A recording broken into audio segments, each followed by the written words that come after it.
Bien, les voy a contar una historia. En realidad yo he sido directivo de empresas unos 20 años. Es que comencé muy joven, no es que tenga tantos años ya, pero la verdad es que en esas épocas me di cuenta de tres cosas. La primera, que lo que me habían enseñado en la universidad no siempre funcionaba. Algunas recetas, en algún caso, en una situación, en otras no.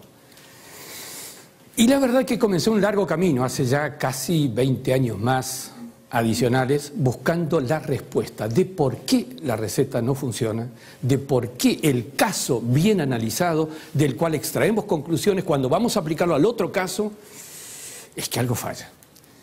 Y este fue el motivo por el cual estoy en este momento aquí, luego de algunos años de investigación. Debo corregir algo. En realidad llevo algunos libros publicados antes que los estoy ocultando, porque esto que he escrito desdice absolutamente todo lo que he escrito antes.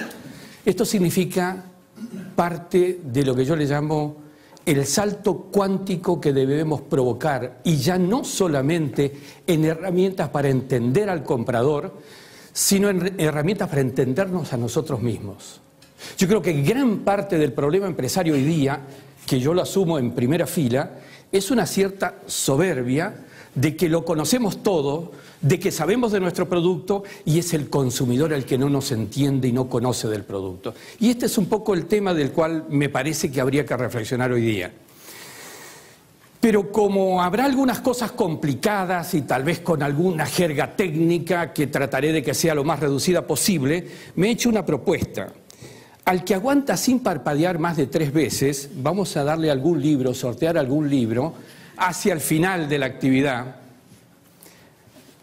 Para los que hacen marketing, que creo que son todos los que están aquí, saben lo que estoy haciendo. 2 cosas. Primero, poniendo una zanahoria, ¿sí? Y segundo, provocando una sonrisa, aunque sea forzada. La sonrisa, aunque sea forzada, mueve 32 músculos faciales. Los 32 músculos faciales activados generan endorfinas. La endorfina facilita la conexión. Yo estoy vendiendo una conferencia. Necesito que esa conexión funcione. Y es parte de lo que en primera línea quiero decirles respecto de lo que es neuromarketing. Una era en la que el cerebro toma el mando, y esto significa empezar a reconocer que hay nuevas herramientas. Yo diría una plataforma diferente para herramientas de una nueva generación, donde la capacidad de decidir con más herramientas es una parte, pero en realidad estamos hablando de un nuevo ser. Estamos hablando de una nueva realidad, estamos hablando de entender de otra manera al ser humano. Incluso más, yo diría de una nueva forma de entendernos a nosotros mismos. Miren, yo he estudiado economía, dura economía tradicional, racional y lógica. Se nos cayó la estantería. Se nos cayó la estantería, y vaya si hay ejemplos en el mundo hoy día. Y si no, pregúntenle a Zapatero o vayan a ver lo que está pensando Rajoy. Es que ¿alguien puede entender desde lo tradicional lo que está ocurriendo? Y si no, miren las plazas. Yo le comentaba recién, antes de comenzar, que tuve que ir a dar una conferencia en Castellón, a pocas semanas del pleno de la Puerta del Sol y pocas semanas de las elecciones, sobre neuropolítica. ¿Es posible entender incluso la política desde el enfoque tradicional? Y este es el desafío. Creo que estamos en la necesidad de empezar a bucear, pero con sentido práctico. Esta es mi idea. El cómo lo hago y cómo lo aplico a mi organización. No hay tiempo para explicar detalles minúsculos de todo este tema. Les prometo que van a salir de aquí con más preguntas que las que tienen ahora. Es decir, no respuestas. ¿Saben por qué? Porque salir de aquí con respuestas, ¿a qué tiende uno cuando tiene el estómago lleno? A dormir la siesta. Y lo que se necesita es gente con impulso y ganas de ir a buscar nuevas soluciones, nuevas respuestas, su propia respuesta, tal vez con nuevas herramientas, pero no en quedarse con la respuesta de otro, así sea un expositor en una reunión. Esta idea, entonces, me habla a mí de neuroaplicaciones. Ya no estamos hablando de neuromarketing.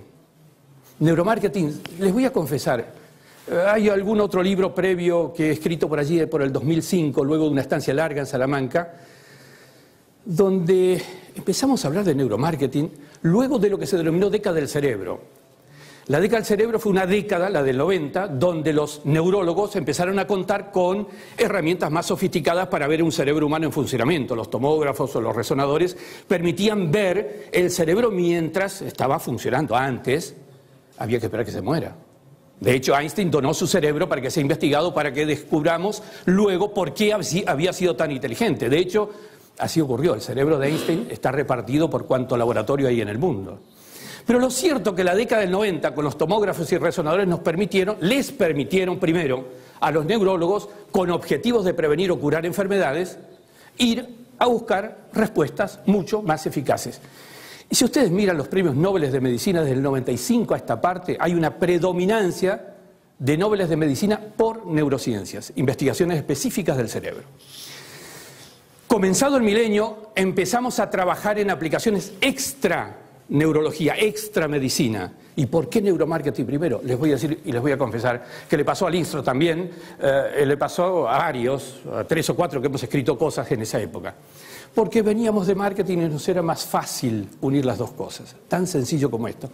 Pero hoy se habla de entender los procesos cerebrales de las personas que tienen que ver con acciones comerciales, pero no solamente entender el consumidor para ver qué acciones comerciales hacer, sino también entender la toma de decisiones. ¿De quién? De él y la nuestra. Entender el liderazgo. Por eso estamos hablando hoy de neuroliderazgo. La idea es que empecemos a observar esto. ¿Quiénes de los diplomados en economía o empresas ha estudiado esto? Yo recibí mi tercer título universitario, escribí un libro de marketing, decía que sabía de marketing y no sabía que era el cerebro límbico, no sabía que era el reptiliano, no sabía que había un hemisferio derecho, un hemisferio izquierdo, no sabía que aquí había racionalidad, solo racionalidad, que aquí había creatividad, solo creatividad. Y en todo caso, la emocionalidad. Estas son las cosas que creo son las asignaturas pendientes de una formación que produjo un cambio drástico a partir de ese descubrimiento de la década del 90. Es decir, empezamos a encontrar variaciones sustanciales que influyen ya no solamente en la empresa, en la vida personal. Donde todo cambia y cambia cada vez más rápidamente. Y voy a hacer, me decía Bárbara que muchos de ustedes por ahí tenían miedo de llegar en hora o no en hora porque tenían que llevar al niño o la niña al colegio. Yo lo que me pregunto, porque también he tenido, ya los míos son un poquito grandes, pero ¿qué formación? ¿Qué formación les hemos dado? Cuando el cambio es tan rápido. Fíjense, el avance de los conocimientos. Cada 3 años se duplica el conocimiento de la humanidad. Cada 3 años, es decir, el niño que fue este año a la universidad dentro de 3, antes de salir con su diploma, tiene obsoletos los conocimientos. Y cada profesor, su librito y su clase. Y me estudian de memoria el librito y la clase, y de esa manera obtendrán un 10 felicitado. Pero ¿a qué los entrenamos? A cosas que no serán de aplicación. Entonces lo que importa es aprender a aprender, no aprender lo aprendido. Y esto es un tema que lo pongo como ejemplo porque claramente va a impactar luego en lo que digamos respecto de entender el comprador, que tampoco admite recetas. Tampoco admite la receta de hoy para él mismo mañana. Y esta es la comprensión que nos parece importante. Fíjense esto, que creo que es un pequeño ejemplito que quiero dar como para que entendamos de qué se trata esto. Cuenten los pases que se van a dar entre el equipo blanco, los que están vestidos de blanco.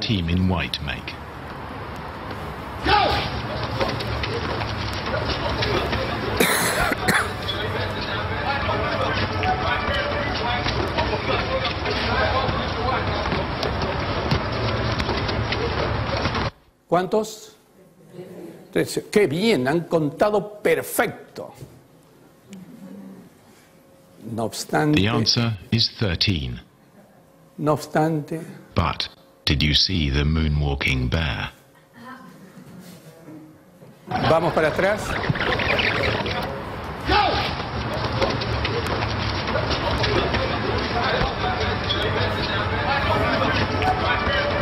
¿Lo habías visto?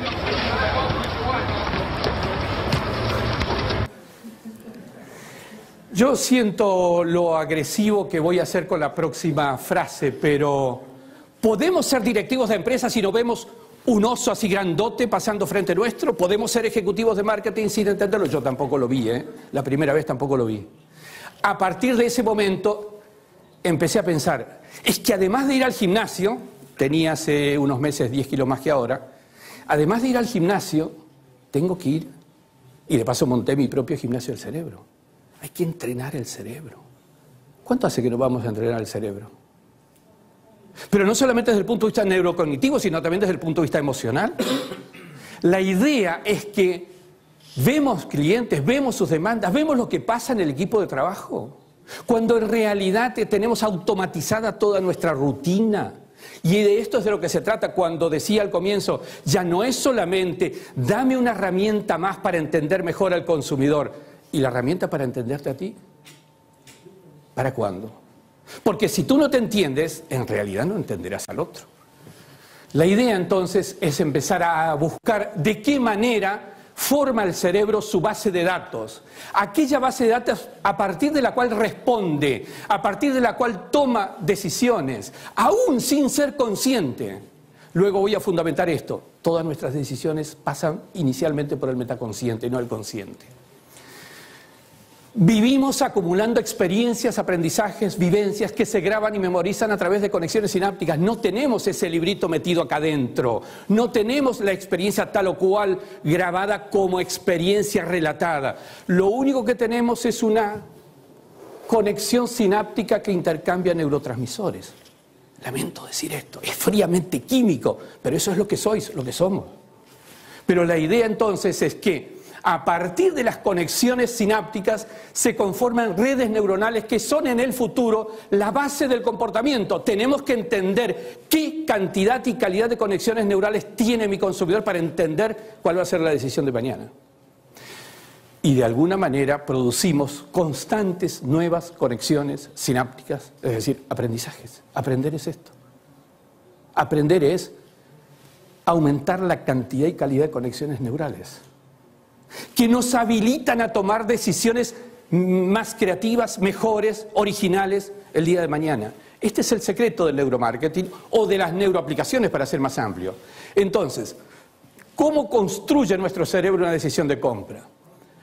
¿Cómo y desde dónde surge la preferencia por un producto? ¿Por qué prefieren tu producto y no el mío? ¿Por qué el de él y no el de ella? Y esta es una explicación que habría que entenderla por esto. Todo comienza con algo que provoca la salida de latencia de una neurona que es activada. Esa activación de esa neurona se hace a través de un axón que busca conexión con una dendrita de otra neurona. Son pocas más las palabras técnicas que voy a utilizar, pero trataremos de mantenerlas así en sencillo. Un poco porque no todos tenemos, no la he tenido tampoco, la formación neurológica suficiente en los momentos iniciales como para entender este proceso. Del estímulo, de la experiencia, del aprendizaje, de la vivencia, surge entonces esta activación y esta conexión y se inicia este intercambio de neurotransmisores. Luego veremos qué pasa con la calidad de los neurotransmisores. Pero lo cierto es que quiero marcar, no solamente de un hecho real, experiencial, vivencial, físico, concreto, de un recuerdo, de una imaginación, se activa. Y digo esto porque esto tiene que ver mucho con lo que ustedes luego verán en temas de aplicaciones en Internet. Es posible activar una persona a distancia, es posible activar una persona a partir de lo que hacemos que imagine, que sueñe, que piense. Y esta es un poco la idea. La neurona estimulada entonces activa a la o las redes de neuronas a las que está asociada. Pero esta red estimulada es la base de la decisión. Al que interpreta que en realidad mi producto lo único que hace es activar en el cerebro de él una red que tiene grabada de antes, el que interpreta esto, está en lo cierto, es así. Luego veremos el tema del albedrío decisional. Lo único que hace tu producto, tu publicidad, tu estimulación vía Internet es activar una red ya previamente grabada en el individuo. Y este es uno de los temas centrales a la hora de interpretar lo que pasa con las aplicaciones de neuromarketing. Entonces, nuestras decisiones, todas nuestras decisiones, dependen de qué? de que determinadas redes neurales de alguna o de otra forma sean activadas. Esta es la base a partir de la cual se origina una decisión. Pero cierto es que las inspiraciones, las creaciones, las decisiones funcionan preferentemente en el metaconsciente. Y alguien que tenga formación de psicólogo o psicóloga aquí y me diga, ¿por qué no dices inconsciente o subconsciente? Se lo voy a contestar. Es porque quiero evitarme la pelea que tienen entre los psicólogos, entre el sub y el in. Por eso he dicho metaconsciente, un poquitito más allá del consciente, que es el estado alfa, el estado de relajación. La decisión frente a la góndola no es una decisión de elección racional entre dos productos en la góndola. Es una decisión de cuán estimulada dentro de su cerebro tiene una u otra red y con qué producto está asociada. Este es el concepto. De alguna manera, esto nos marca rápidamente el cambio en la forma de entender cómo se hace que una persona prefiera un producto o decida por una u otra variante. A partir de esto, entonces, podemos decir que cuanto más veces o cuanto más emocionalmente grabamos una marca, un local comercial, un producto, más recordada será esa marca, ese producto, ese local. ¿Por qué se da esto? Porque la marca más repetida en cuanto a estimulación, el producto que más veces se estimuló, hace a un engrosamiento, ¿sí?, de la conexión sináptica y sale a la superficie más fácilmente. Por eso el comportamiento rutinario es más sencillo, exige menos esfuerzo, menos consumo de energía cerebral. Y si ustedes pudieran observar un cerebro humano en funcionamiento, verán cuánto más recursos requiere el funcionamiento cerebral que todo el resto del cuerpo. Pero cierto es que también el ser humano tiene un elemento de economización de energías. Y es la razón por la cual prefiere la rutina, ¿sí?, la repetición. Y este es uno de los problemas con los cuales hay que luchar cuando hacemos entrenamiento cerebral de ejecutivos. Para que no sean repetitivos, porque para ser repetitivos, discúlpenme, hay ordenadores que funcionan mucho mejor, más velozmente, no descansan, trabajan día y noche, y como decía un empresario amigo mío, tienen sindicatos. Y este es uno de los temas cruciales que hay que empezar a ver. ¿Por qué decimos que se activarán preferentemente en el plano metaconsciente? Y este es un tema que quiero abordarlo rápidamente, porque aquí está la brújula que guía la decisión del comprador. Es lo que se denomina el efecto priming. Hoy está demostrado neurológicamente que el cerebro humano inicia un proceso de respuestas en una media de 10 segundos antes de ser conscientes de la estimulación. Repito. Inicia el proceso de respuesta, es decir, se activan partes del cerebro, y esto observado en tomógrafo. Dylan Haynes en Berlín ha hecho estudios y lo ha demostrado. Creo que incluso ha hecho una entrevista Punset en la 2 de Televisión Española, ¿sí? Bien. Pero él dice además, demostrado con esa verificación por tomógrafo, que 6 o 7 segundos antes, es decir, 3 o 4 luego de estos 10, el cerebro activa circuitos de respuesta concreta.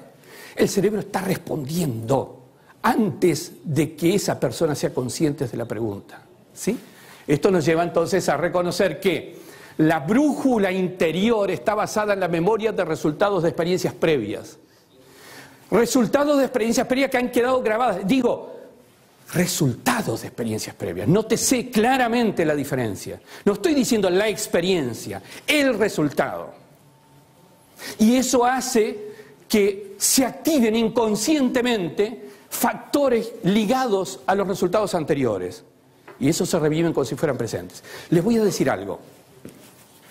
Bárbara me confesó que a sus 15 años tuvo un novio pelirrojo, ¿sí? Pelo rojo, ¿sí? Le fue muy mal con ese novio pelirrojo, pero muy mal. La pregunta que hoy nos hacemos, quienes apreciamos a Bárbara, es ¿qué hará Bárbara cuando el segundo pelirrojo, cualquiera de ustedes, se le acerque? Yo creo que no le permite ni a 3 metros. Pobre segundo pelirrojo, ¿qué culpa tiene? Pero más me temo que cualquier producto de envase rojo sea rechazado. ¿Se entiende el ejemplo? La idea es que quedó grabado un estado de alerta negativo respecto del rojo por el pelirrojo, pero por el color rojo también, y que reviva en el momento de la estimulación. Eso es lo que nos ocurre cuando decimos, pero ¿por qué no me compra? O porque sí me compra, porque puede que con el pelirrojo le haya ido muy bien. Y entonces todo lo rojo le atraiga. Este es uno de los temas que me parece interesantes, ¿no? ¿Por qué? Porque la estimulación puede realizarse en forma personal o a distancia, porque la estimulación puede hacerse a través de internet o personal, y porque se puede hacer mediante el contenido o la forma. Lo que estoy diciendo es que no es solo el aprecio por el valor central, ¿sí? Cualidad central, ventaja central del producto, sino también por complementarias, como el color, como la forma. Esto también provoca reacciones positivas o negativas y eso incide luego en el comportamiento. Entonces, ¿cómo funciona el proceso cerebral inconsciente del priming en ventas?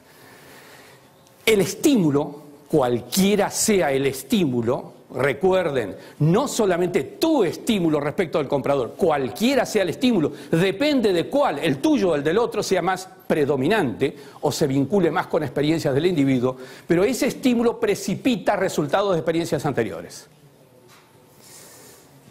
Después, si quieren, podemos abundar un poquitito más en profundidad en esto, porque estoy diciendo algo muy grave, que el consumidor no está decidiendo el momento presente por la situación presente, sino que está decidiendo por la estimulación que le hace traer momentos pasados al presente. Y de alguna manera, entonces, eso significa que la activación de las experiencias anteriores condiciona la actitud a tomar.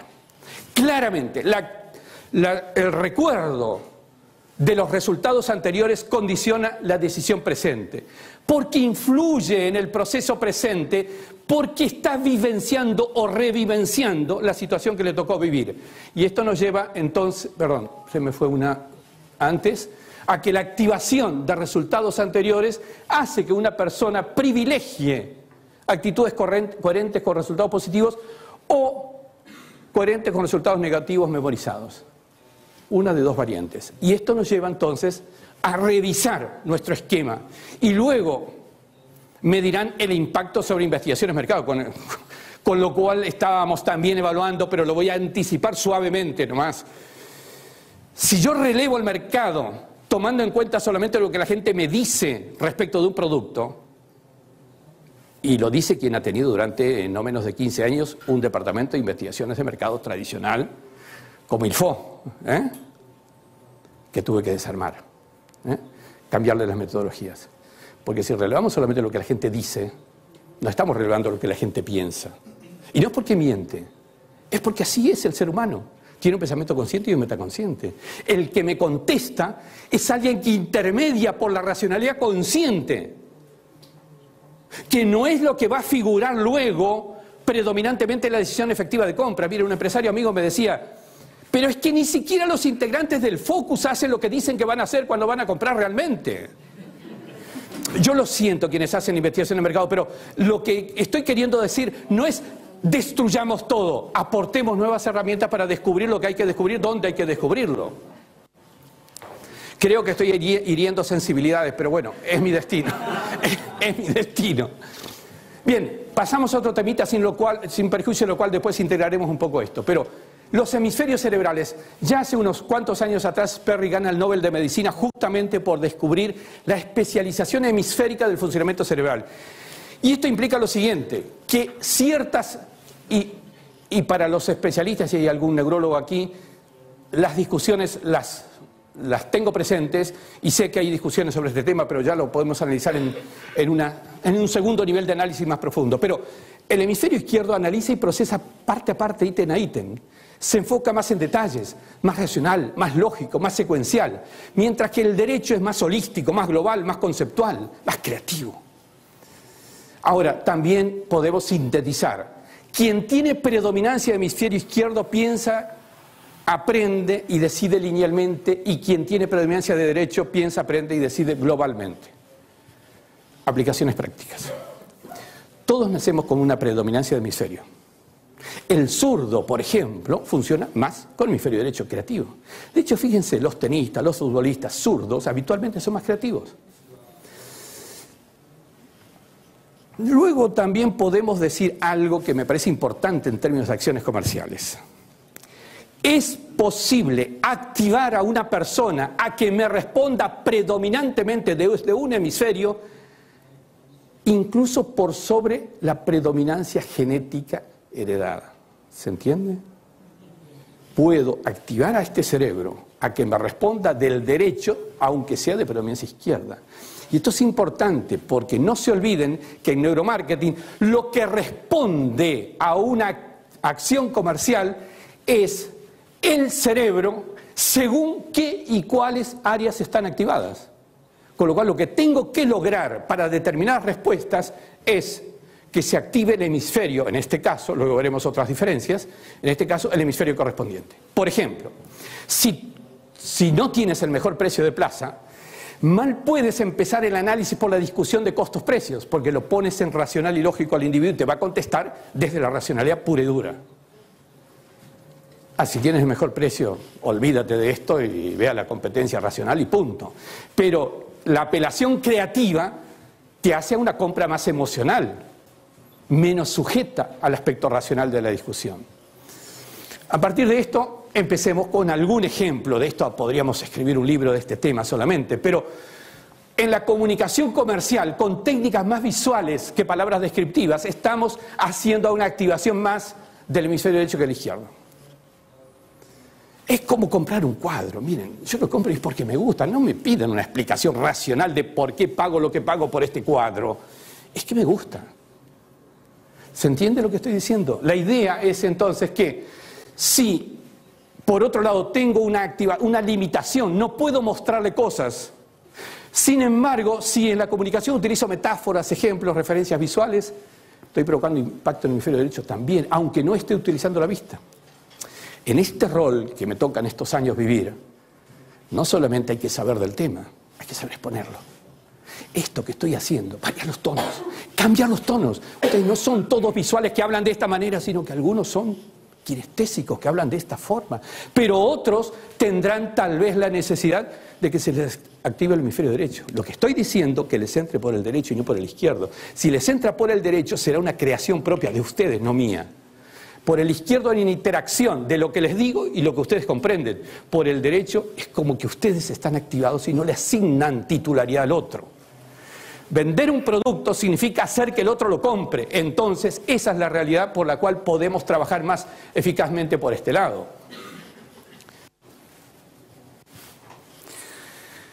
Síntesis. Es mejor estrategia generar estímulos más metaconscientes, más emocionales, y hacer que la información sea menos analizada en el plano consciente del hemisferio izquierdo. ¿Sí? Por eso la utilización de metáforas, ejemplos, palabras visuales. Y avanzamos un pasito más. No todo el mercado es igual.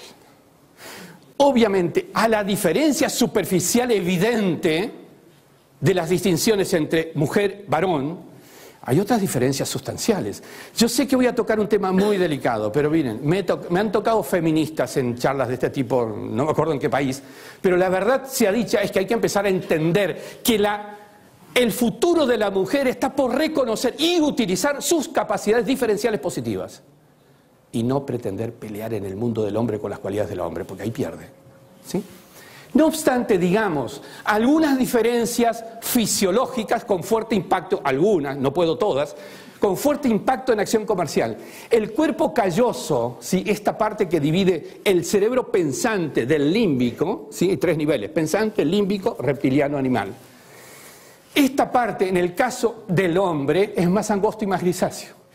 En el cerebro femenino es más ancho y más blancuzco. Hasta ahora, diferencia fisiológica. Pero también otra cosa, el área preóptica, en el caso del varón, es 2,5 veces mayor que el de la mujer. Pero fíjense qué interesante, explicación aplicada ahora. Los hombres tienen 6,5 veces más materia gris relacionada con la inteligencia que las mujeres, mientras que las mujeres tienen 10 veces más cantidad de materia blanca vinculada con la inteligencia que los hombres.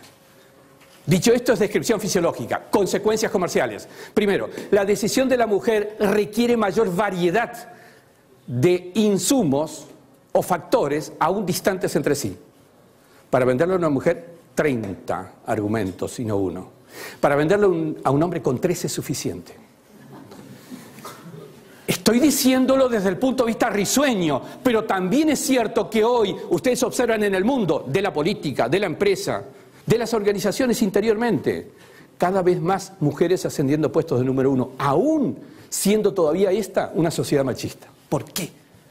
Porque la decisión del número 1 requiere más cantidad de factores, aún distantes factores entre sí. Esto es, la arquitectura neuronal original de la mujer está mejor preparada para esto. Mal que me pese, a mí también, que pertenezco al otro gremio. Pero la idea es que esto es entrenable, valga la aclaración para no quedar en inferioridad de condiciones de por vida. Pero cierto es que estas cosas tenemos que entenderlas. También hay que entender esto. Las apelaciones comunicacionales de contenido sexual influyen más en los hombres que en las mujeres. Esto es una obviedad desde el conocimiento popular. Yo les estoy poniendo un sustento neurocientífico. Tiene una área preóptica 2,5 veces más grande y el doble de cantidad de células. Punto. El condicionamiento del hombre por la sexualidad es muy superior al de la mujer. Digo esto para tener claro en comunicaciones qué es lo que hacemos. Claro está que hay algo interesante que hacer. Esto es el cuerpo calloso visto desde abajo, ¿sí? Es esta parte, ¿sí?, vista desde abajo, viendo las fibras interhemisféricas de conexión de un hemisferio con el otro en el caso de la mujer. ¿Qué estoy diciendo? Que las mujeres funcionan con ambos hemisferios más integrados. Por eso es que las respuestas de la mujer son más intuitivo-racionales, una mezcla de, más lógico y creativas. Muchas veces he escuchado hombres, ¿quién la entiende? Pero el problema es que tú no tienes capacidad para entenderla. Porque está funcionando con la mayor cantidad de elementos. Es que me ha costado muchísimo aceptar esto, porque las primeras conferencias de este tipo las escuchó mi mujer. ¿Quién la aguanta luego? Pero bueno, la historia es que este cuerpo calloso más voluminoso tiene conexiones axonales más largas. De ahí viene. Acciones comerciales a una mujer es muy diferente que acciones comerciales a un hombre. En cantidad, en calidad, en características de estimulaciones. No podemos hacer una cosa para uno y para el otro igual. Esto es lo que hay que empezar a plantear.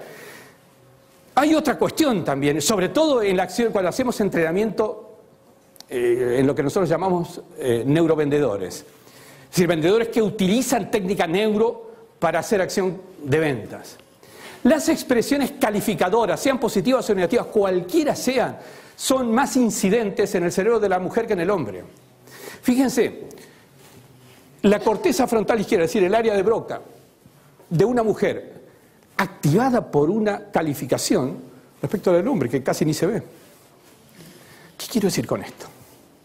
Que si le pones un calificativo a tu speech, a tu discurso, a tu destaque del producto, a tu conexión, tienes que tener en cuenta que el cerebro de la mujer te va a contestar con más activación en el área de Broca, más activación sensible a la calificación, ¿sí?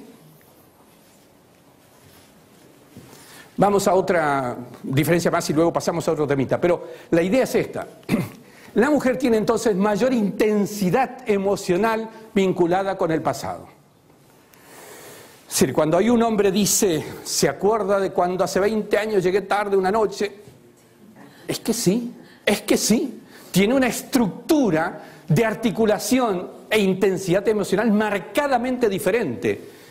En el caso de la mujer, cuando los marcadores somáticos de una experiencia pasada se activan, tienen mayor incidencia por esa mayor articulación emocional. Obviamente, para lo positivo y lo negativo. No se olvida jamás del detalle negativo. Incluso porque el detalle negativo luego tiene impacto en la amígdala, que es otra historia que fortalece todavía este tema. Bien, este es un tema interesante. Hasta hace 10 años atrás no había neurólogo en la Tierra que no dijera que todo el sistema neuronal de cada uno de nosotros funciona orientado, dirigido, liderado por el sistema nervioso de cada uno. ¿Sí? Yo soy independiente de Bárbara, mi sistema neuronal funciona por mi decisión, por mi sistema nervioso, el de ella, el de ella. Sin embargo, hace 10 años atrás se ha descubierto algo que ha sorprendido, y es que existe un conjunto de neuronas en cada uno de nosotros que se llama justamente neuronas espejo, porque espejan el comportamiento del otro, no se rigen por mi sistema nervioso.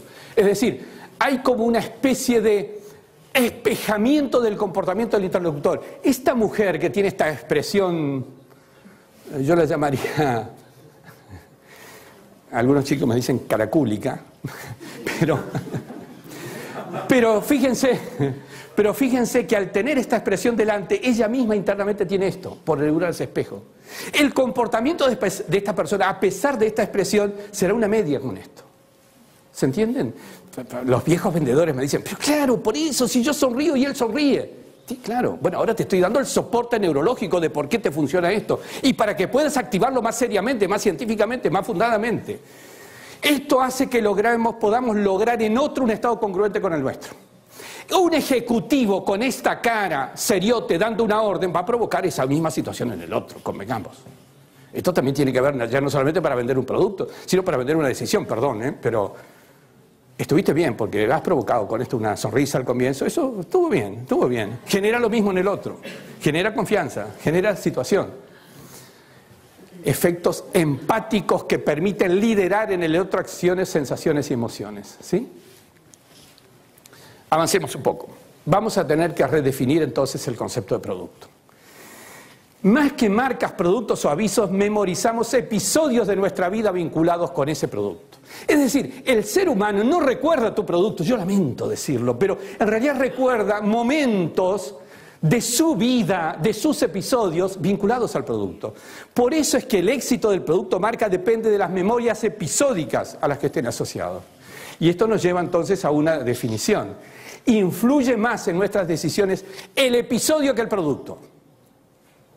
Piensen ustedes en técnica comunicacional. Cuidado, el episodio es más incidente en el comportamiento que el producto mismo. No te compran el producto, te compran el episodio.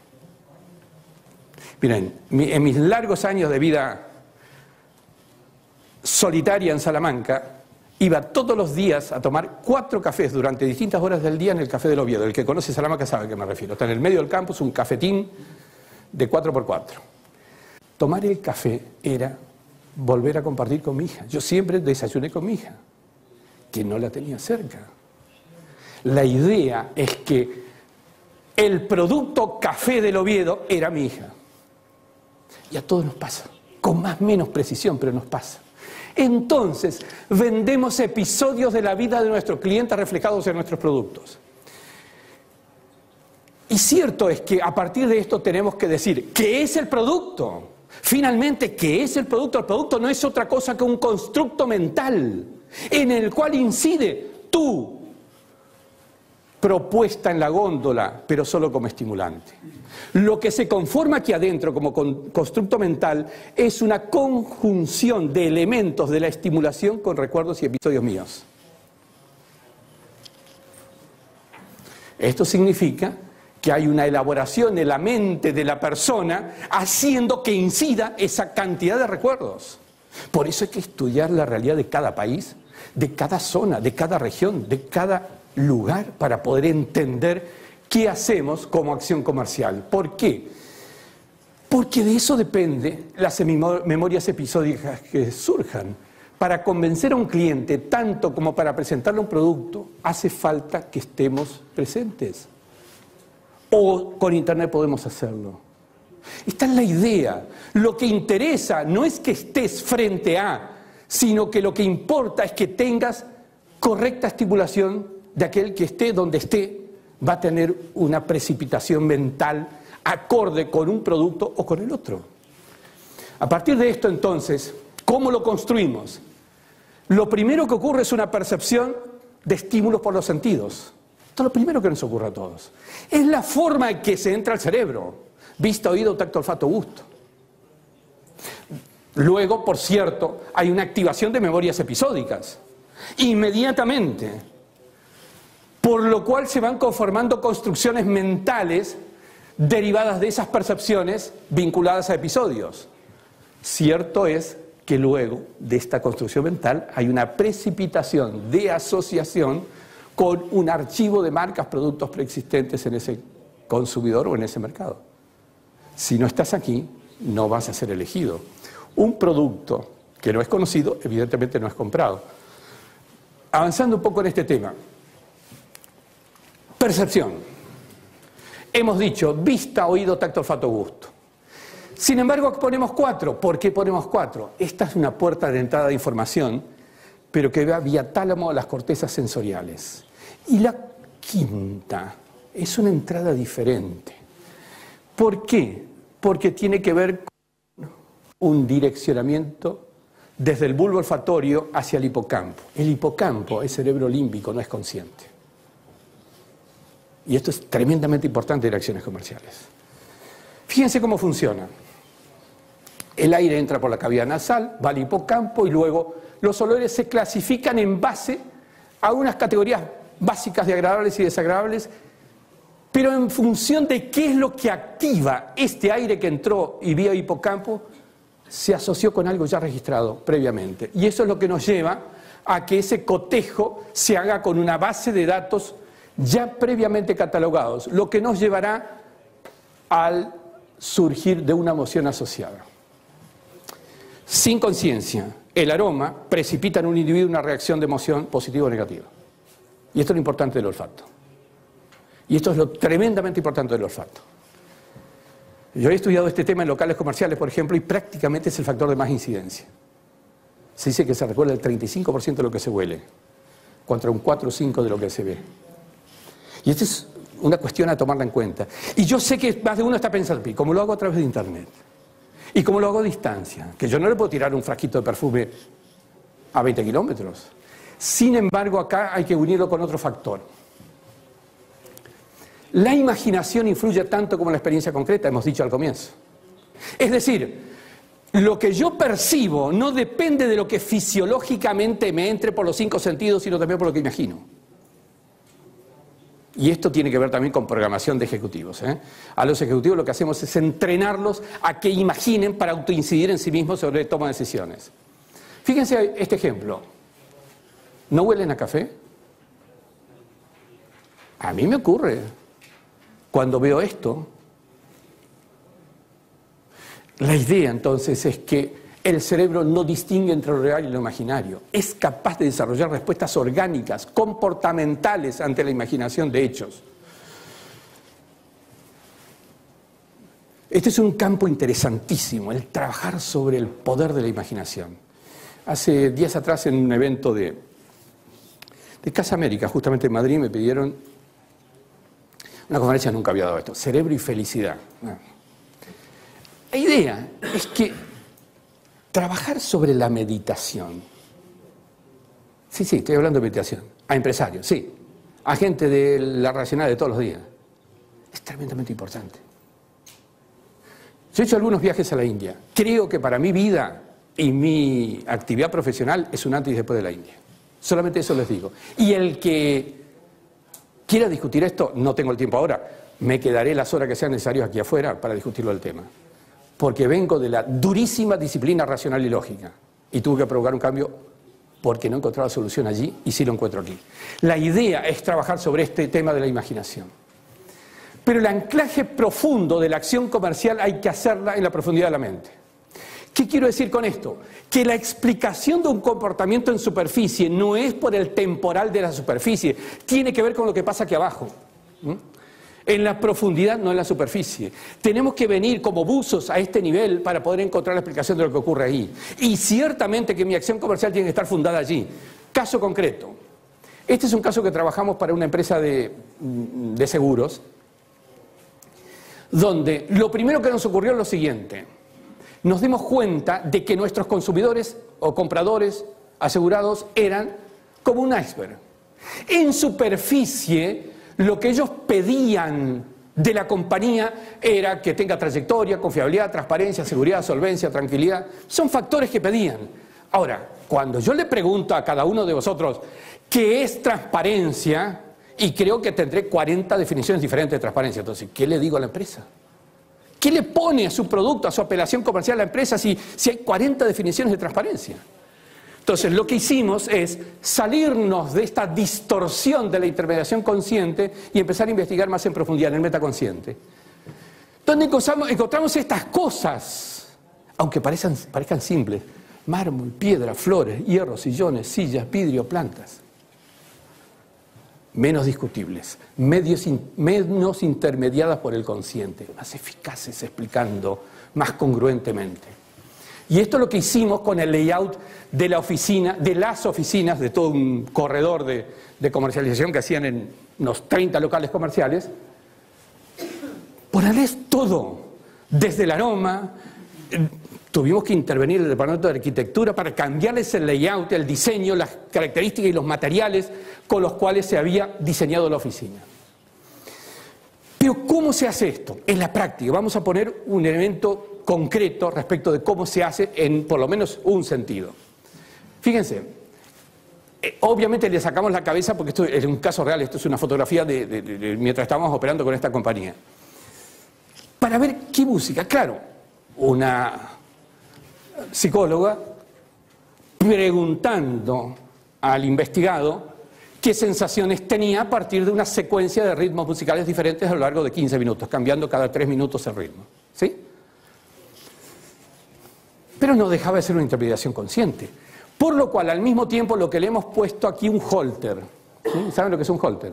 Medición de frecuencia cardíaca, utilizado en medicina, esto lo hicimos con un equipo médico.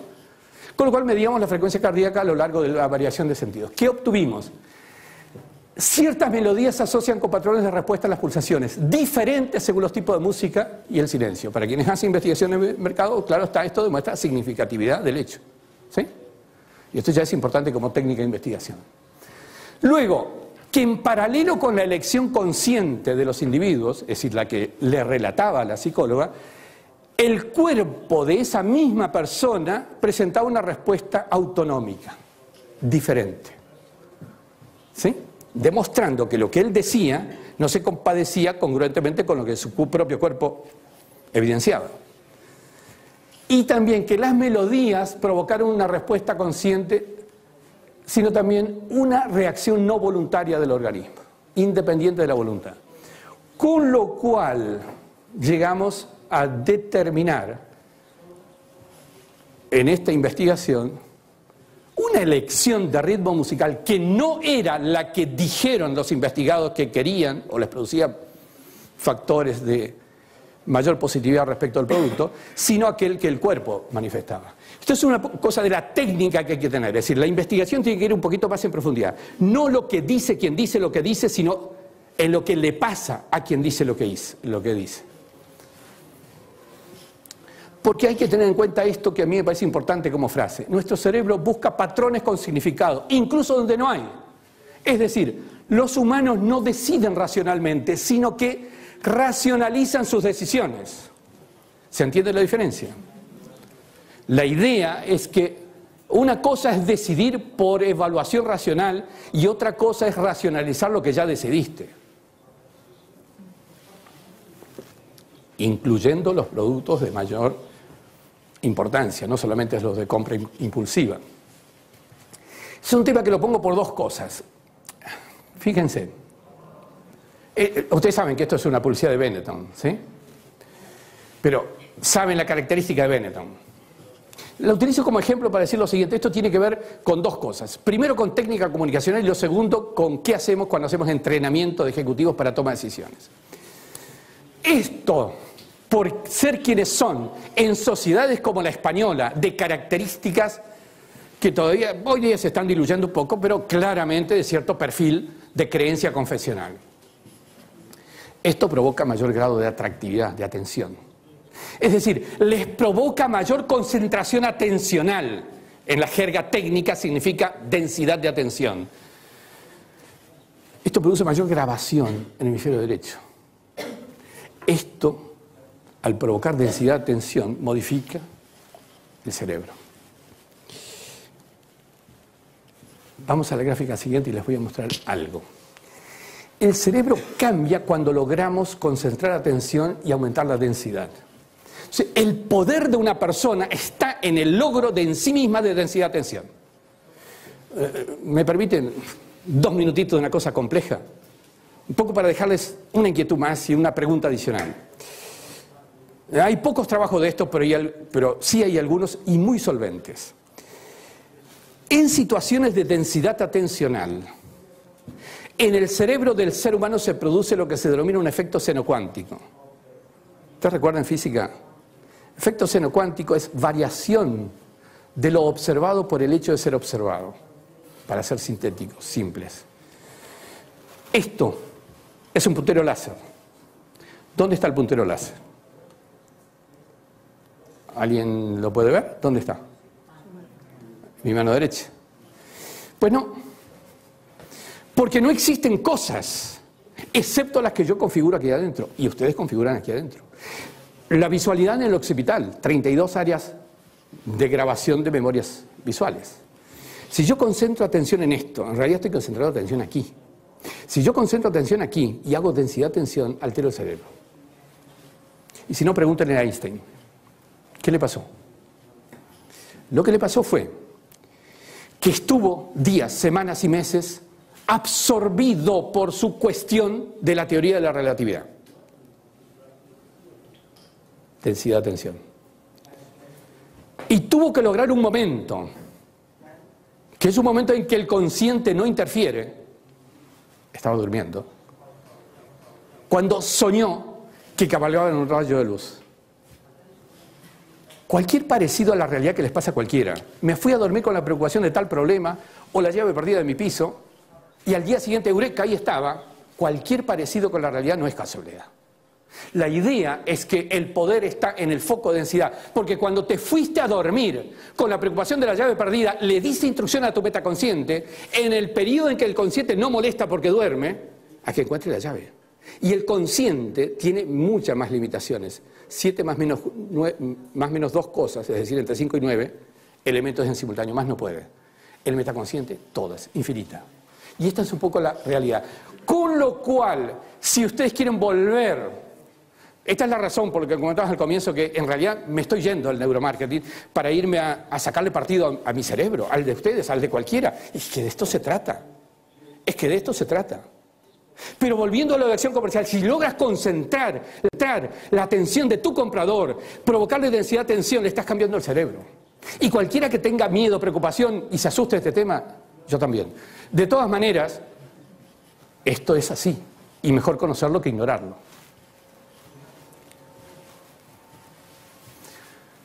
Necesitamos entonces un cambio de enfoque. Esto significa que la clave de la inteligencia de las acciones comerciales no está en lo que dicen los clientes. Y a esto nos hemos dedicado quienes hicimos investigación de mercado en las últimas décadas. La clave está en estudiar en profundidad las causas, muchas veces no conscientes de su comportamiento.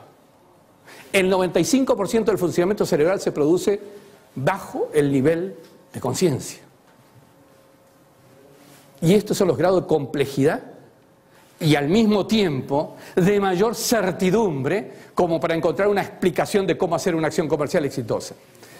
Y a partir de esto entonces vamos a entrar en 3-4 gráficas simples que trataré de acumular cantidad de preocupación y preguntas. Hay sustancias químicas cuyo flujo en el cerebro influyen en el comportamiento. Ya no se trata solamente en lo que hacíamos al comienzo de neuromarketing, es decir, hace 5 años atrás. Ahora se trata de estudiar el flujo de sustancias químicas. Esto significa neurotransmisores que son como la llave bioquímica del estado que influirán en el comportamiento de tu comprador. Y cómo tú puedes hacer que el flujo cambie, sea uno u otro. Por ejemplo, miremos estas 4, endorfina, dopamina, serotonina, oxitocina, y no les quiero complicar la vida con cosas técnicas. Vayamos a un ejemplo concreto, rapidito, que puede explicar mejor que muchos detalles. Este es un trabajo que hicimos para una empresa que se llama Mills de Colombia, que es una empresa de la Compañía Nacional de Chocolates, del Grupo GEA, para darles una dimensión, 15% del Producto Bruto de Colombia. Y Colombia tiene un Producto Bruto si no me equivoco, el segundo en Latinoamérica. Por sobre Argentina, cercanito a México, debajo de Brasil. También para Arcor, que es una multinacional bastante importante también. Estudiamos el caso de golosinas, dulces, helados, carbohidratos en general en relación con esta hormona, este neurotransmisor, la serotonina. Y cómo influye en una campaña comunicacional de chocolates esta situación de la serotonina. Veamos lo que pasa. ¿Qué es la serotonina? Es una hormona que en realidad en determinados momentos del día tienden o influyen en el consumo de más productos. ¿Cómo es esto? La serotonina está elevada a la noche en cualquiera de nosotros y empieza a bajar con la luz del día y está en su nivel mínimo media tarde. Naturalmente es como un ciclo biológico de cada uno de nosotros. Ahora, el tema es que en carencia de serotonina tiene más compulsión al consumo de carbohidratos, mal humor, tendencias difíciles de carácter. Pero fíjense, regula el apetito, influye en el humor. Un bajo nivel de serotonina provoca deseos de carbohidratos, baja serotonina, mal humor, alta serotonina, buen humor y también, por cierto, felicidad. ¿Qué se creen que hicimos con estas empresas? Simple. Todos los spots publicitarios de estas compañías de carbohidratos iban a las 6 de la tarde, 5 o 6 de la tarde. ¿Por qué? Porque había más atracción en ese momento. La degustación en las grandes superficies, 5 o 6 de la tarde, no a la mañana, era inútil a la mañana. Ahora, imagínense a una persona desequilibrada desde el punto de vista de sus situaciones de equilibrio serotonínico, con mal humor, que le metes la campaña comunicacional y le haces una degustación o la prueba del producto, recupera buen humor, recupera equilibrio. ¿Con qué asocia ese estado más placentero? Con la marca. La prueba que hicimos es que se asoció la marca y esos productos con buen humor y felicidad a la gente que ya luego era independiente de la serotonina. ¿Se entiende? La grabación era marca, buen humor. Este es un ejemplo de cómo influye una de las hormonas. Veamos el tema de dopamina. Este tema de la dopamina, yo les voy a contar de dónde viene. Arvid Carlsson ganó el premio Nobel de Medicina en el 2000. Carlsson es un profesor que estudió en Uppsala, no sé si ustedes conocen, yo tuve la oportunidad de ir a dar una charla de este tipo en Uppsala, es una de las escuelas de negocios europeas, para mí, mejorcitas que hay. Claro, está al norte de Estocolmo, en medio de la nieve, en fin, las condiciones no son las mejores desde el punto de vista climatológico. Pero cierto es que él descubre la dopamina como un neurotransmisor relacionado con las adicciones. Obviamente neurólogo focalizado en la medicina. Lo que luego hicimos fue estudiar la implicancia de la dopamina en las situaciones de comportamiento de compras. Y de allí surge una nueva categoría. Sé que hay algunas de empresas automotrices aquí. Es la categoría de los comportamientos dopaminérgicos en compras. Por ejemplo, hicimos un estudio de industria automotriz y el poseedor de un coche deportivo tiene comportamientos diferentes al poseedor de un coche normal, así sea grande. Y el comportamiento diferente se llama dopaminérgico, más, como decimos aquí, echado para adelante, es decir, más audaz, más agresivo, ¿sí? Pero también eso lo tiene el que detenta una marca de alto nivel. Pero también eso es el comportamiento del chico, el hijo vuestro que sale con la reina belleza del colegio. ¿Se entiende? Entonces, la dopamina está fuertemente asociada con los mecanismos de compra. Y este es uno de los temas interesantes para provocar en cuanto a producto. También es cierto que tiene mucho que ver con el aprendizaje, que tiene que ver con la memoria. Cuando la dopamina llega a una sinapsis, se desencadena un pensamiento, motivación, acción con vía prioritaria en el cerebro. Quiere decir que si tu local provoca efecto dopaminérgico, si tu producto provoca efecto dopaminérgico, si hay un hecho determinado, ejemplo para Wunderman, habrá un condicionamiento de recuerdo y memorización, positivo y también negativo, debo decirlo, en el tema de la anexión del efecto dopaminérgico, ¿sí? Con lo cual, esta es una nueva, segunda en el caso de hormonas, incidentes en la acción comercial, que no muchos han trabajado, reitero, lamentablemente, porque es un tema tremendamente importante en neuromarketing, y ni yo mismo lo he escrito en algunos libros, pero son cosas que han surgido incluso muy recientemente. La idea es entonces que estas hormonas, por ejemplo endorfinas, ¿qué es lo que hice al comienzo? Provocar la sonrisa, endorfinas. ¿Sí? ¿Qué es lo que hace la endorfina? Mejora las situaciones afectivas, de conexión, favorece la generación de situaciones más agradables, más de relación, y lo positivo es que podemos generar en nosotros, pero también en otros, endorfinas a voluntad. El ejercicio más reconocido que por mail me agradecen quienes han hecho entrenamiento es uno tan simple, tan sencillo como este, todas las mañanas. Todas las mañanas, yo lo hago desde hace años. Primera cosa que hacemos, seguramente vamos al servicio. Pero antes de nada, delante del espejo, 1 minuto. Solo 1 minuto, hagan la prueba y me contesta por mail luego. 1 minuto, se ríen de lo que ven en el espejo. Solo eso, 1 minuto. No pueden sonrisa o risa forzada. Solamente hagan eso y verán cómo cambia. También el comprador cambiará si logran esa sonrisa, por cierto. Esto, exceso de adrenalina, el enamoramiento produce estados de euforia, que no tiene que ver con pareja solamente. Perciben diferente, colores más vivos, contornos menos exactos. Estas son demostraciones fácticas que de alguna manera nos llevan a reanalizar en el caso de productos de estas características, porque la noradrenalina y la dopamina son mediadores que facilitan transmisión de estímulos nerviosos, ¿sí? Bueno, estas son aplicaciones que tienen que ver con... Voy a aprovechar los últimos minutos, que ya me está alertando Bárbara, que tengo pocos, para plantearles algo que me parece importante decirlo. La verdad, que lo que se necesita en las empresas de hoy día no es solamente tener más y mejores herramientas para estudiar a su comprador y ser más efectivos en la acción comercial. Sinceramente, yo diría que eso está en segundo nivel. ¿Por qué en primero está estudiarnos a nosotros mismos, como dije al comienzo? Es decir, ¿qué hacemos para entrenarnos como directivos en esta nueva generación de habilidades? ¿Cómo hacemos investigaciones en neuromarketing? Este es el secreto. Y voy a desmistificar cosas, porque muchas críticas que he recibido es esto. Pero tú no puedes proponer que cuanta consultoría de investigaciones de mercado tenga un tomógrafo, que tenga un... No, a ver, no. Un tomógrafo cuesta $20 millones, punto. No es utilizable en investigaciones normales de mercado. Lo que sí algunos hacemos es convenios con instituciones neurocientíficas. Por ejemplo, yo tengo uno aquí con el Instituto de Neurociencia de Salamanca y otro con FLENI, que es una... Creo que en Latinoamérica es la de primera línea en cuanto a equipamiento sofisticado. ¿Y qué hacemos?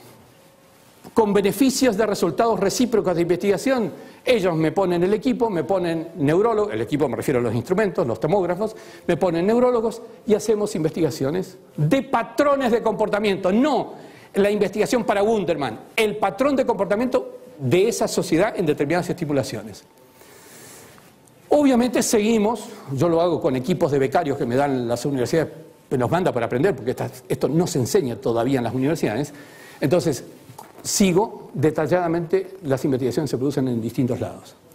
Luego, desarrollamos aplicaciones con equipos de menor invasividad, y aquí sí, la nueva generación de investigadores de mercado o de especialistas de marketing, aquí sí pueden intervenir ya con equipos.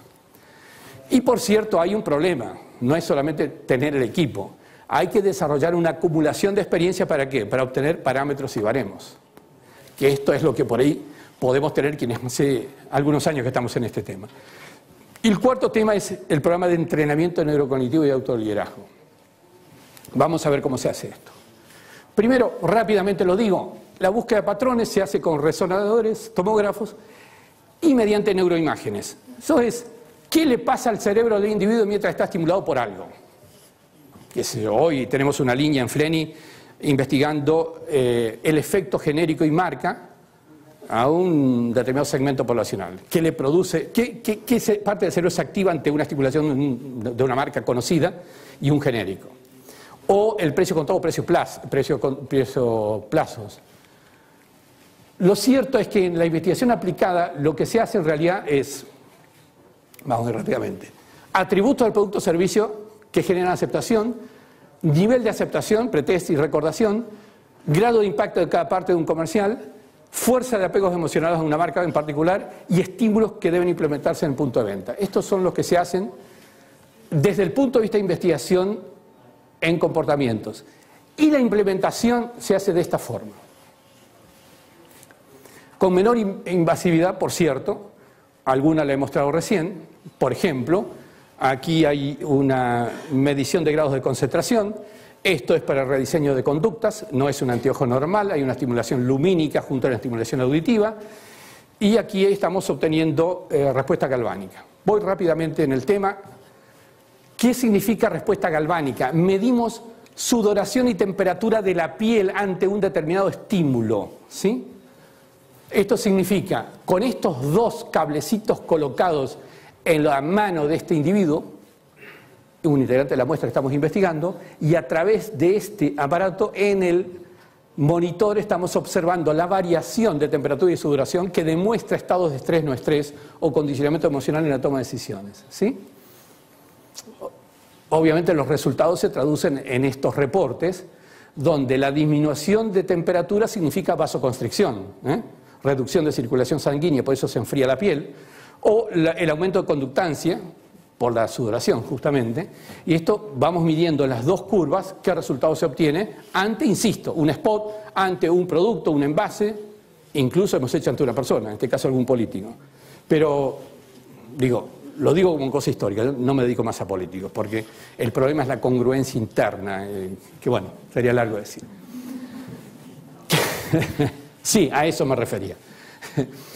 Este es otro tema, esto lo desarrollamos nosotros en el centro de investigaciones que montamos, es medir microgestos. No está colocado el sensor en el lugar correcto, esto lo hicimos obviamente adrede. Detectamos microgestos no visibles al ojo humano para detectar grados de aceptación, no aceptación ante lo que estemos proyectando enfrente, ¿sí? Estos son otro tipo de formas de detectar el estado interior de la persona ante un estímulo. Se llama electromiograma facial, ¿sí? Detector de actividad muscular, donde hacemos estas biomediciones de impacto publicitario, de envases, de productos, etc. Sigo. Esto tiene que ver con la utilización de instrumentos colocados frente al ojo, a un anteojo, para medir lo que llamamos zonas de calor de lo que estemos evaluando. Por ejemplo, un escaparate, una góndola, una página web también la podemos hacer, publicidad gráfica, packaging de productos, etc. Rápidamente, a ver cómo funciona. Si tuviéramos esto como una página web, por ejemplo, lo que se detecta son zonas de calor, ¿sí? Donde el individuo está concentrando atención y de alguna manera esto se marca en rojo. Por cierto, en algunos casos hacemos otra cosa combinada con esto, que es la siguiente. En paralelo con esta situación, mientras se está haciendo esta detección, lo que le colocamos es la medición de respuesta galvánica, con lo cual medimos también emocionalidad en el punto que está concentrando atención. ¿Se entiende? Medimos la zona de atractividad y el estado de la persona en el momento que está en esa zona de atractividad y en las otras, ¿sí? ¿Se entiende esto? Bien. Obviamente esto no es una actividad donde van a salir expertos en el tema, pero por lo menos por mostrarles cómo se juega hoy el mundo del neuromarketing. Entrenamiento de negociadores especiales. Esto es un tema de alto nivel de negociación, sobre todo para directivos. Permite descubrir y delimitar zonas calientes atractivas de una persona. Ejemplo esto. Se va de alguna manera armando un mapa de calor personal. ¿Okay? Obviamente yo me lo hice, no les voy a decir qué me dio, pero lo utilizo habitualmente de forma de lograr este tipo de situaciones. Naturalmente esto tiene que ver con distintos segmentos de mercado. Entrenamiento de cerebros, y voy redondeando entonces. Todos estos elementos son tremendamente importantes y yo diría que este más que ninguno en el momento de tomar una decisión. El problema es que tenemos que tener la llave que nos permita orientar todo esto.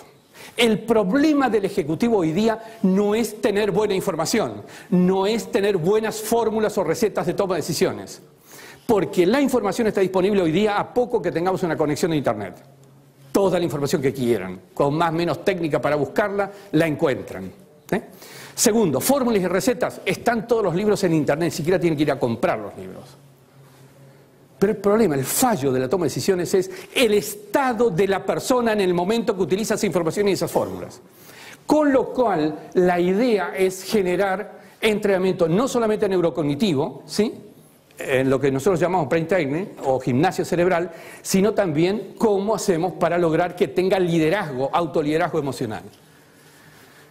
Cuando el ejecutivo, que es en definitiva lo importante en temas de neuromarketing, está tomando decisiones, tiene que entender que debe ejercitar de alguna manera su cerebro, porque con el ejercicio aumenta el flujo sanguíneo. Y así como vamos al gimnasio del físico, que más que menos, una vez por semana, 2 veces por semana, ¿cuántas veces vamos al gimnasio del cerebro? Que del cual dependemos mucho más que del físico, porque el cerebro orienta al físico en definitiva. Y a partir de esto, los entrenamientos que se hacen son sistemas atencionales, atención selectiva. ¿Cómo podemos hacer para concentrar atención en una parte de lo que hay que concentrar? ¿Cómo sostener atención en un mundo hiperestimulante hoy día? ¿Cómo mantener procesos de vigilia o alerta? ¿O cómo tener atención dividida incluso? Si atender a una cosa o a la otra en simultáneo. Aumentar capacidad de codificación, almacenamiento y recuperación de memoria, es decir, concentración y memoria. Esto funciona muy sencillo. Este casco no es para andar en moto o en bicicleta. Este es un casco que tiene un cable, tiene un aparato en el que vamos poniendo determinadas figuras aquí arriba. Cuando esta persona, y la pongo claramente porque esta es mi asistente, no puedo fotografiar a ejecutivos, cuando esta persona pierde concentración, se cae la imagen. Y ella misma se va a dar cuenta en qué momento. Y la entrenamos para que mantenga la atención y concentre su atención. En laboratorio se hace esto de manera tal que en la vida real después lo pueda manejar con toda solvencia. Obviamente también en la autorregulación emocional lo que hacemos es estresar a la persona, si es que no está estresada, y la evidencia va a estar en la gráfica, y luego la entrenamos a desestresarse con distintos tipos de técnicas, con lo cual va a encontrar su técnica preferida. La idea es que luego, ante la situación de toma de decisiones, con toda la información aquí, su equipo allí, esta persona puede saber en qué estado está para tomar la decisión y si no lo está, recuperar el estado. Esto se utiliza en equipos de biofeedback, que son simples, complejos de aprender a manejarlos, tal vez en la acumulación de baremos, pero luego es sencillo de aplicación. Y de alguna manera esta persona se autoinstruye a cómo recuperar en la vida real su situación. Los ejecutivos normalmente van una vez por semana al gimnasio cerebral. 1 hora, una vez por semana, y hacen entrenamiento cerebral aproximadamente unos 6 meses. Por lo menos como primera tanda de... Este es rediseño de conductas. Hay muchas personas que tienen conductas que nadie sabe ni él mismo de dónde le salen, conductas inconvenientes, por decirlo de alguna manera genérica. Con estos instrumentos lo que se hace es, de alguna manera, revisar esa situación para superar estos condicionamientos. Algunos de hablar en público. Yo recuerdo el último caso que tuvimos fue un locutor de televisión muy conocido que tenía un problema con la P. Nadie, ni él ni nadie sabía. En realidad él condicionaba todo lo que tenía que hacer en su tarea para que no le pongan P en las palabras que tenía que decir. Esta es la realidad. Estuvo 3 meses en entrenamiento de Loisa intensivo, iba 3 veces por semana con este sistema, y hoy me manda una nota y dice: estoy pidiendo que me pongan P porque disfruto pronunciando la P. La idea es revisar de alguna manera este tipo de situaciones que muchas veces condicionan los comportamientos. Perdón. Tengan en cuenta esto. También esto es importante. La experiencia no es lo que te ocurre, sino lo que haces con lo que te ocurre. Y este es un poco el tema, el secreto de esta situación. Tenemos que empezar a ser actores de nuestra experiencia, no meros receptores de experiencias, ¿sí? Luego, rápidamente, creo que me quedan 5 minutitos, Bárbara, o estoy pasado, 5 minutitos. Esto lo voy a hacer sintético, con 3 o 4 gráficas. La potenciación comunicacional. esto que les he dicho al comienzo, que hay que saber manejar, modular la voz, cambiar un poco la forma que conectamos, parte de esto. En cuanto a incidencia en el otro, está demostrado experimentalmente que el lenguaje corporal, los gestos, son el 55% del impacto de comunicación. El 38% es la modulación y el tono de la voz, ¿sí? Los contenidos son el 7%. Estoy hablando de impacto, no estoy hablando de cantidad de comunicación. Por eso es que los entrenamientos que hacemos para aprender a percibir descomponen la experiencia sensorial en parámetros básicos, ¿sí? Y luego en submodalidades.